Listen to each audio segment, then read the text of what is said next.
On April 18th, 1999, police entered Christopher Case's apartment and found his lifeless body. The coroner came in and was able to quickly determine he died of natural causes.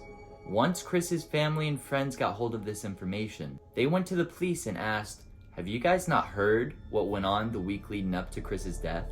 This led police to launch a thorough investigation. They interviewed Chris's family, his friends, and co-workers, and what they found baffles police and investigators to this day. The strangest part of this entire story? Christopher Case predicted his own death. But first, hi guys, my name is JacobBoy69, welcome to my channel. This is my first video.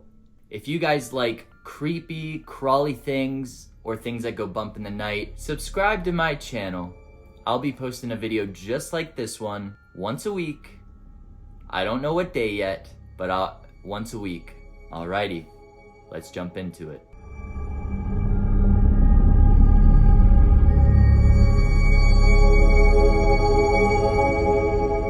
During the year of 1999, Christopher Case was living in Seattle and he was working as a music executive for one of the top music producers in the country.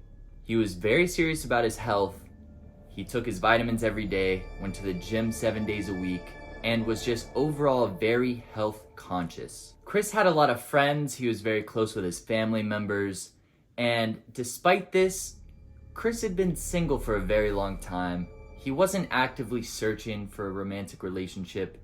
He was actually more of a loner when it came to that kind of stuff. An ideal night for Chris was staying at home and listening to his favorite music. It was actually ancient Egyptian music.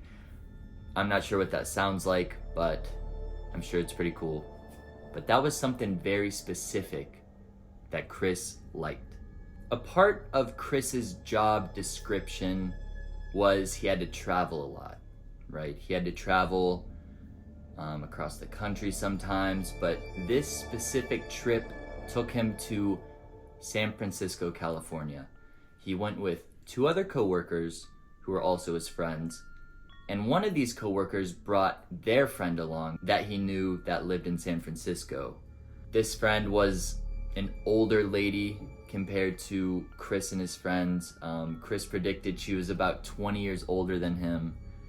But this group of 4 people, they all decide, hey, we're gonna go out to dinner this night. And Chris and this older lady, they start talking. They start conversing over the food, and Chris actually finds out that this woman really enjoys ancient music. More specifically, ancient Egyptian music. Chris is taken aback by this fact. He is, kind of shocked. He never met somebody that liked, let alone ancient music, but ancient Egyptian music, just like he did. So they're talking, just having a blast. They have a lot of things in common. But keep this in mind, Chris was not interested in any sort of relationship at this time. He was looking at this woman strictly with a friendship in mind. But Chris soon found out that this woman was actually looking at him from a romantic angle. Chris wasn't interested. She actually mentioned a couple times, hey, why don't you come back to my place? I live right down the street. We can go listen to some music together and just hang out. And Chris politely declined. She got a little more aggressive, asked again, and at this point, Chris has had enough. He actually stands up and says, I think I've had enough for tonight. I'm real tired. I got a flight to catch in the morning. I think I'm gonna head back to the hotel. As soon as this woman hears this, she looks at Chris as he's standing there and says, I'm actually a witch. I'm gonna put a curse on you and you will be dead in 7 days. You can't really blame Chris for not wanting to be gummed up by this woman, but she threatens to put a curse on him, and he just kind of awkwardly looks at her and walks out. Chris heads back to his hotel, gets a good night rest, hops on the plane in the morning, and heads home the next day. The next 24 hours, very smooth. Chris gets back into his normal routine, taking his vitamins, working out, going to work. He is just back on the good old grind. But that would change the night of April 13th. Chris is winding down. He's getting ready for bed. You know, he puts on his PJs, turns out the lights, gets under the covers. He's had a long day. He's ready to just, turn it in for the night. As he's dozing off, he hears something coming from outside his bedroom door. He's not sure what it is at first. And then he recognizes it as whispering. And he's kind of sitting there for a second, thinking, I'm not hearing what I think I'm hearing right now. Chris lives alone. He has no pets or anything, so this is very weird that he hears anything outside of his bedroom door in his apartment. It's coming from kind of the kitchen area, but right as he thinks about getting up to check it out, it stops. So Chris just brushes it off. He's not sure what it was, maybe his neighbors. So he starts to doze off again. And just as he's about to fall asleep, the whispering starts again. But this time, it's coming from the other side of his apartment. Instead of the kitchen, it's coming from the laundry room at this time. Now, Chris, hearing this for the second time, knows he is hearing something. So he slowly gets out of bed, creeps to his bedroom door, opens it, sticks his head out, and as soon as he starts looking around, the whispering stops. He's kind of standing there looking around. The thought crossed his mind that maybe an intruder is in his house, that maybe somebody's snuck in, somebody broke in. He just wants to make sure the coast is clear. And just as he's looking around, from the corner of his eye, a figure darts across his living room. And Chris snaps his head that way, and nothing is there. At this point, Chris starts to freak out a little bit. He really thinks somebody's in his apartment. So he starts flicking on all the lights, clearing the house. He's looking in cabinets, he's looking in closets. He's really convinced somebody is in his house at this point.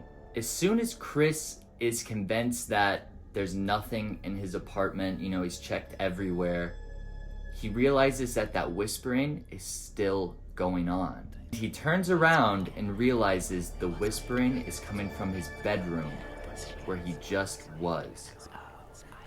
Chris is more freaked out than he's ever been at this point. He creeps back into his bedroom, and as he's approaching where the whispering is coming from, it stops and starts somewhere else in his house. And then he goes to where he thinks it's coming from again, and it stops, and it goes somewhere else in his house. So Chris spends the entire night chasing whispers, seeing shadowy figures dash across the corner of his eye in all different parts of his house. He just has a horrible night. He gets no sleep, and as soon as the sun comes up the next morning, he grabs his phone and he calls his friend Sammy from the East Coast. Now, Chris has known Sammy for a long time. They're real good friends. Chris actually called Sammy the night before to tell her about, the whole situation with this old woman, that she threatened to put a curse on him, and they kind of laughed it off. But this phone call, the morning of the 14th, he grabs his phone and calls Sammy, and he is really freaked out. And he's explaining what happened all night. He's talking about the whispering, the shadowy figures. He's really freaked out. And Sammy's kind of taken aback by this, right? Because Chris is the type of guy, he has to see it to believe it. He doesn't believe in the paranormal. He is a skeptic, right? He really just is not the type of person to be scared of things like this. And to hear him on the phone being so freaked out really concerned Sammy. Sammy was trying to convince Chris to call the police, but Chris was like, I can't call the cops. What am I gonna say? A shadowy figure was whispering in my ear and running around all night in my apartment. So Chris and Sammy, they get off the phone, really just hoping that this doesn't happen again.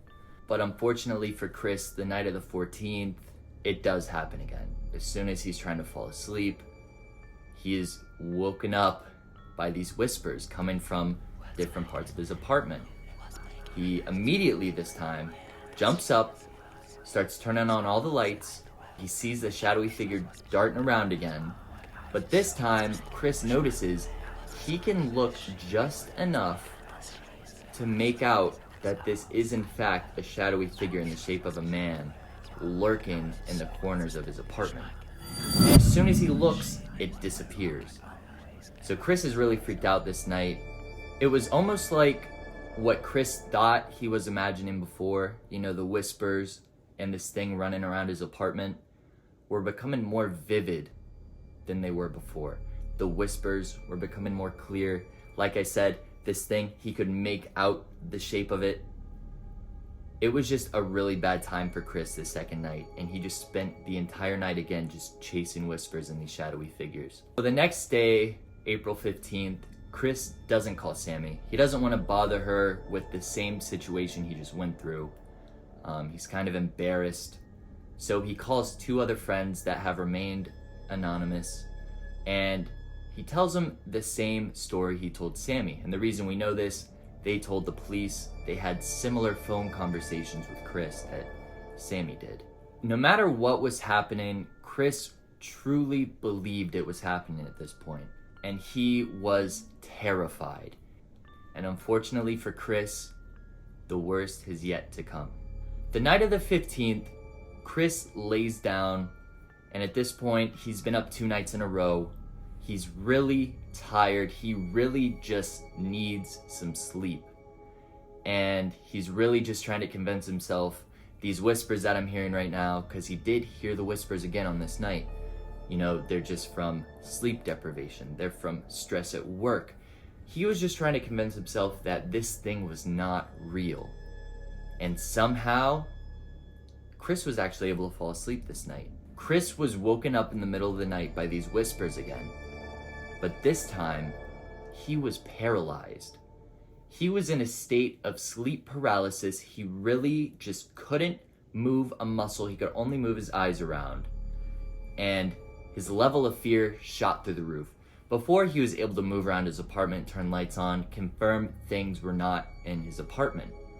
But he was stuck in his bed. He couldn't move. The whispers began outside of Chris's apartment like they had the night before, and the night before that. But then they stopped. And then they started up in Chris's closet. And then they stopped. And then they started under Chris's bed. And at this point, Chris is sweating. He is just terrified. He thinks something bad is gonna happen to him. And just as he's thinking that, he can only move his eyes. He sees this dark, shadowy figure rise up next to his bed and just start looking over him. Chris cannot make out any features. He can just tell it's a silhouette of what looks to be a tall, black figure. As Chris is looking at this thing, it takes its hands, reaches down, and actually puts them around Chris's neck and starts to choke him. Chris is struggling to breathe at this point. He is gasping for air. He really thinks his time has come. He thinks he's dead. He really thinks he is about to be choked out by this shadowy figure right in his bedroom, and people will find him dead the next day. Just then, the figure really starts to squeeze Chris's neck, picks him up, and slams him back down, and then disappears. Chris is laying here in shock at what just happened. He is terrified. He is just waiting for this thing to come back and finish the job. He is solely convinced that he's a goner, that he's done for. But by some miracle, Chris is able to fall back asleep. But when Chris wakes up, he's kind of thinking, okay, was that a dream? Did what happened last night happen in my imagination? And about the time he's convincing himself, yeah, it was a dream, he looks at his sheets and his bed, and it's just covered in blood. There's blood all over his bed. And then he looks at his hands, and he notices lacerations in each one of his fingertips. All 10 have been cut open and are bleeding all over his bed. And then Chris feels his neck, and it's tender to the touch.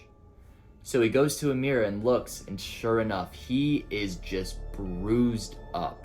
And he then realizes that what happened last night actually happened. It wasn't a dream. It was not his imagination.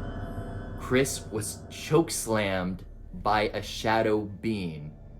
Chris then grabs his phone and he immediately calls Sammy. He tells her everything that happened last night, and Sammy's just in disbelief. She doesn't understand what's going on, and she can tell Chris is actually in fear for his life this time. She feels so helpless because she's all the way on the other side of the country. Sammy reported to the police that during this phone call, Chris was having trouble speaking. He was stuttering. He could not articulate his words very well. And Sammy was just trying to get him to call the police. But once again, Chris was like, what am I supposed to say? I got chokeslammed by a shadowy figure last night. They're not going to believe me. There's no evidence.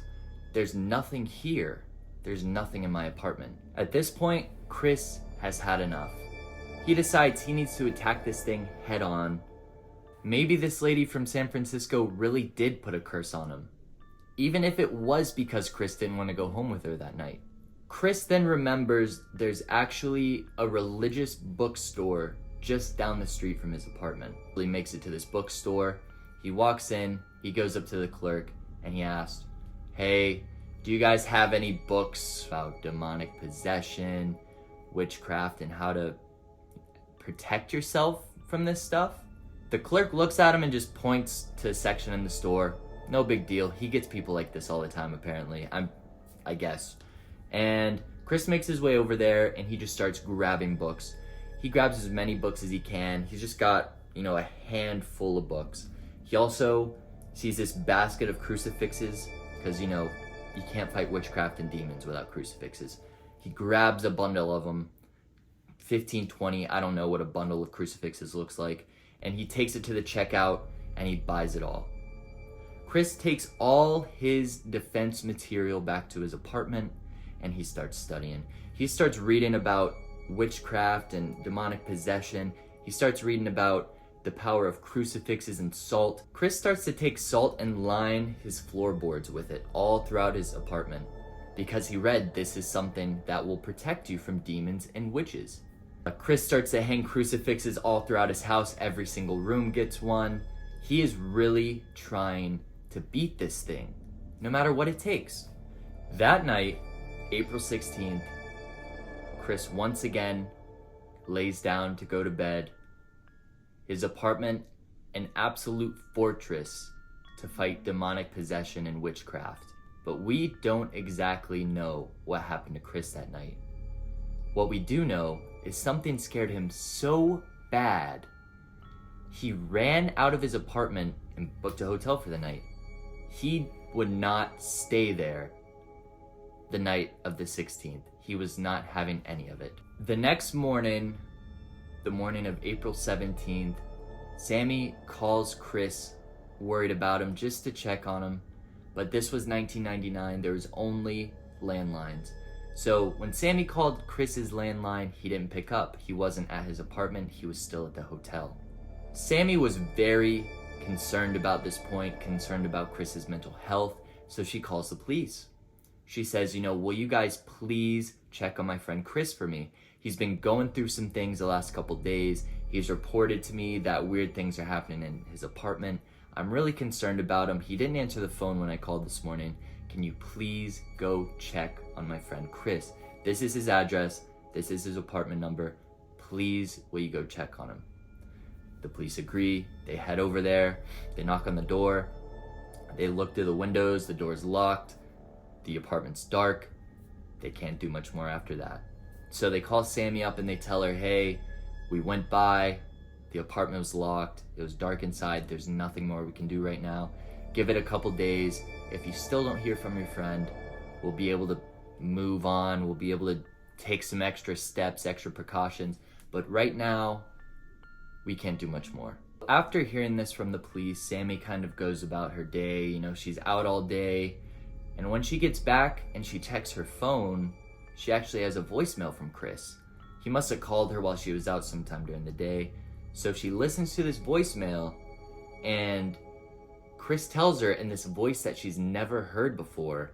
Like, the voices before in the other phone calls, they were more, he was scared. He was scared, he was petrified. It was more of a voice that portrayed fear The voice that Chris was using in this voicemail sounded defeated.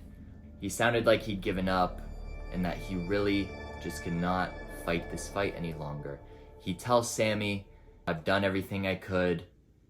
There's nothing else I can do about it. They're gonna kill me tonight." After hearing this resignation in Chris's voice on this voicemail, Sammy tries to call him back, but she can't get a hold of him. She knows she can't call the police again. She just talked to them earlier that day. They would just tell her, "Hey, listen, give it a few days. Like we said, there's nothing we can do." So Sammy says, "You know what? I'm just gonna go to sleep. When I wake up in the morning, first thing I'm gonna do is grab my phone, call Chris, and make sure he's okay." That was the morning of April 18th. That morning of April 18th, Chris doesn't show up for work. This is very unlike him. Word gets around to family and friends that Chris just didn't show up to work today, and it somehow circles back around to Sammy, who was planning on reaching out to Chris anyway that morning. Sammy's freaked out. She calls the police. She tells them, "Look, I know I just talked to you yesterday and you just checked on my friend Chris, but will you please go look again? He missed work today. This is very unlike him. He still will not answer anyone's phone calls. Can you please go check on my friend?" The police agree. They head over to his apartment. This time, on the morning of April 18th, Chris's apartment opens up. The door's unlocked. The police try it, and it just creaks open. So the police head into the apartment, start yelling out for Chris, and what they're met with kind of confuses them. They're looking around and they see crucifixes just thrown up on the wall everywhere. They see salt lining the floorboards. They just feel like they're in a Hollywood horror movie. The floor is riddled with these handwritten messages from Chris, just writing down these scriptures and sayings, trying to get these demons to leave him alone. The police are still yelling out for Chris. They're a little concerned as well. And they finally make their way into the bathroom. And that's where they find Chris's lifeless body. Chris was found in the bathtub, face down. There were candles lit all around the edge of the bathtub. Crucifixes filled the bathroom. And he was actually found face down with his hands kind of tucked in, kind of like what people do when they're scared in like a haunted house or something. And he was like slouched up against the bathtub wall. He looked to be in a position of someone who is terrified. The police take Chris's body out, and the coroner comes in and determines that Chris died from a heart attack. It was from natural causes. And once this gets around to the friends and family of Chris, they call up the police immediately, and they're asking, are you not aware of the situation and the events that happened leading up to Chris's death? There was no water in the bathtub, Chris was fully clothed, and there was no external injuries. It was almost like he fell asleep and died right there in the bathtub. Chris's family and friends aren't sure how to describe to the police what exactly happened to Chris, but in the last week of Chris's life, he went from this very successful, healthy man into this very paranoid lunatic, like two polar opposites. Now, don't get me wrong, this very well could have been caused by a psychotic episode, and Chris could have very easily had a heart attack while having this psychotic episode. It's very unlikely, but it could have happened. Don't get me wrong. Or that woman that Chris met on that night in San Francisco really could have kept her promise and made sure Chris died a horrible death because he didn't want to go home with her and listen to Egyptian music. I don't understand. That's a crazy thing to do to somebody, but I'll let you guys decide. What do you think happened? Leave it in the comments. Let me know what you think. Do you think Chris died of natural causes? Or do you think that this lady was kind of salty that she got rejected by a nice young man like Chris? I'll let you know what I think in the comments as well. I'll try to answer every single one of you guys. And if you like the video, please smash the like button.